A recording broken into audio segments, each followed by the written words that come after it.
Бүгін жұма, жақсы күні аптаның, шүкір тағы, атты арай ақтаңым. Ниеттері қабыл болсын бәрінің, жаратқаннан дұға тілеп жатқаның. Бүгін жұма, дұға тілек тілер күн, жаратқанға байланса екен жүрегің. Кешіріліп бойыңдағы бар күні, қабыл болар сұрап жүрген тілегің. Бүгін жұма, жақсылыққа бастар күн, нұр шашылып, күні күлер аспанның. Жаратқанға қолын жайып сұраған, ниеті қабыл болсын кәрі жастардың.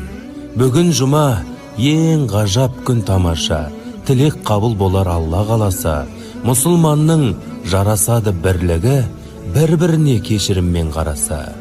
Бүгін жұма, қасиетті жұмада, жоламасын, жоламайық күнәға. Бәріміздің аман болып басымыз жетейікші, жұмалардан